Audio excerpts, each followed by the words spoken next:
Politics box में खुश आमदीद।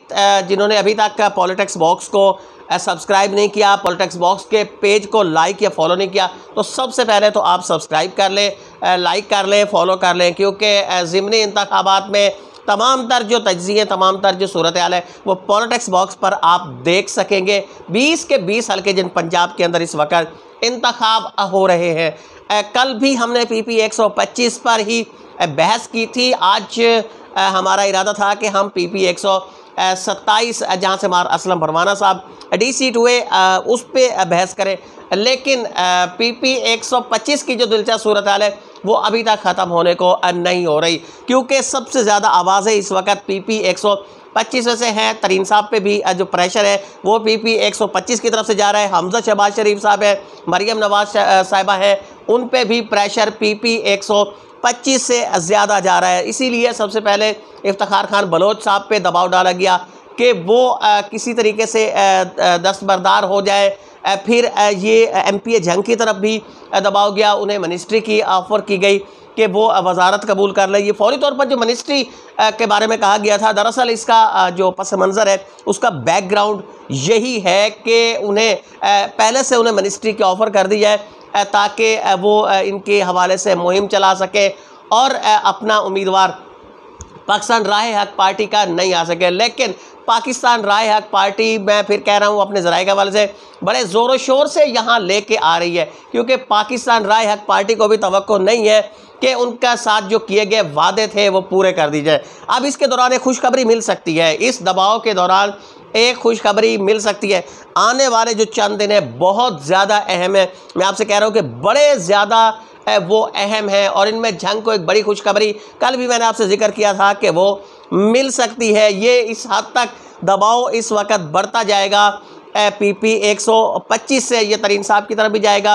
ये दबाव हमजा शहबाज शरीफ, नवाज शरीफ, पाकिस्तान मुस्लिम लीग नून की जो क़यादत है उस तरफ ये दबाव इस वक्त जाता दिखाई दे रहा है, और इसमें एक बड़ी खुशखबरी वो मिल सकती है। अगर वो मिल गई तो शायद जंग की तकदीर बदल जाए, और वो है जंग को डिवीज़न बनाना, क्योंकि MPA जंग इस वक्त वजारत पे वो कायल नहीं हुए। उनका ये कहना है कि वो वजारत पर कभी भी समझौता नहीं करेंगे, वो कोई वजारत नहीं लेंगे, बल्कि उनके साथ जो वादे किए गए थे उनको पूरा किया जाए। वादे में उनका क्या था, उनके एक बिल थे जो पंजाब असम्बली में इस वक्त गवर्नर साहब के पास एक पेंडिंग उनका इल्तवा का शिकार एक बिल पड़ा है, जिसपे उनके सिग्नेचर्स होने, दस्तखत होने, और दूसरे जो उनके तरक्याती मनसूबों का था, और तीसरी उनकी बड़ी डिमांड जो सबसे ज़्यादा थी वो थी जंग को डिवीज़न बनाने के हवाले से। MPA जंग भी इस मौके का फ़ायदा उठाना चाहते हैं, और वो भी चाहते हैं कि इस दबाव के अंदर जंग डिवीज़न का ऐलान कर दिया जाए। इस हवाले से चूँकि उन्होंने अपनी जो तजावीज़ है, अपना जो दबाव है, अपने जो तहफ़्फ़ुज़ात हैं वो PMNN की क़यादत को भिजवा दिए हैं, जो उन्हें वजारत की ऑफ़र करने आए थे। इस वक्त तोबा टेक सिंह के अरकान असम्बली जो पाकिस्तान मुस्लिम लीग नून से, उन्हें कायल करने की कोशिश की जा रही है कि वो जंग डिवीज़न के अंदर शामिल हो जाए, क्योंकि इसे आखिरी हल के तौर पर लिए जाने की हो सकती है कोशिश कि आखिरी हल के तौर पर इसे लिया जाए। पहले कोशिश ये की जाएगी कि तरक्याती मनसूबों पर MPA जंग कायल हो जाए, और अगर उस पर वो कायल नहीं होते तो आखिरी हल ये भी हो सकता है कि जंग को डिवीज़न का दर्जा दिया जा सकता है। इसके लिए मुमकिन तौर पर शोरकोट को ज़िले का दर्जा भी दिया जा सकता है। बहरहाल ये बड़ी इंटरेस्टिंग सूरत हाल इस वक्त आ रही है, क्योंकि इस नशिस्त पर इस वक्त सर धड़ की बाजी लगी हुई है, और ये नवाब साहब के लिए भी बड़ा क्रूशल टाइम है, बड़ा नाजुक टाइम है। मैं फिर कह रहा हूँ कि उनके लिए बड़ा ज़्यादा ये अहमियत का हामिल इंतखाब है।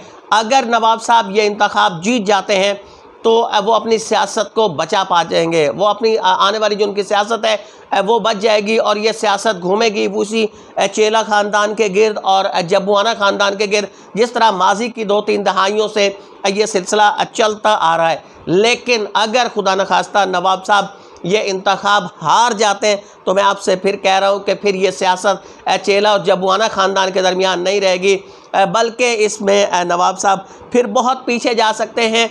इफ्तिखार खान बलोच इसमें बहुत आ सकते हैं। नवाब साहब को भी इसका इदराक है, नवाब साहब भी जानते हैं कि इस इंतखाब में उनकी कितनी ज़्यादा अहमियत, इस इंतखाब को वो बहुत ज़्यादा अहमियत की नज़र से देख रहे हैं। उनके आने वाले वक्त के हवाले से उनकी जो ये इंतखाब है वो बहुत ज़्यादा अहमियत का हामिल है, और इसीलिए ये बहुत ज़्यादा इस वक्त दबाव जो है वो बढ़ाया जा रहा है पाकिस्तान मुस्लिम लीग नून की क़यादत पे, और ये कहा जा रहा है कि ये नशिस्त हर सूरत में हासिल करनी है। जंग की दूसरी नशिस्त बेशक इस वक्त चली भी जाए, लेकिन PP 125 की नशिस्त हासिल करना बहुत ज़रूरी है, क्योंकि नवाब साहब की आने वाली सियासत का दारो मदार इसी इंतखाब पे है। अगर वो इंतखाब हार जाते हैं तो मैं फिर कह रहा हूँ, और ये अल्फाज बड़ी अहमियत का अमल है, कि आने वाला जो इंतखाब है फिर उसमें नवाब साहब शायद उस पोजीशन में ना रहे कि जो जबुआना और चेला ग्रुप के दरमियान हुआ करता था।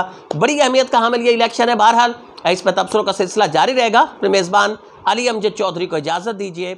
अल्लाह निगहबान।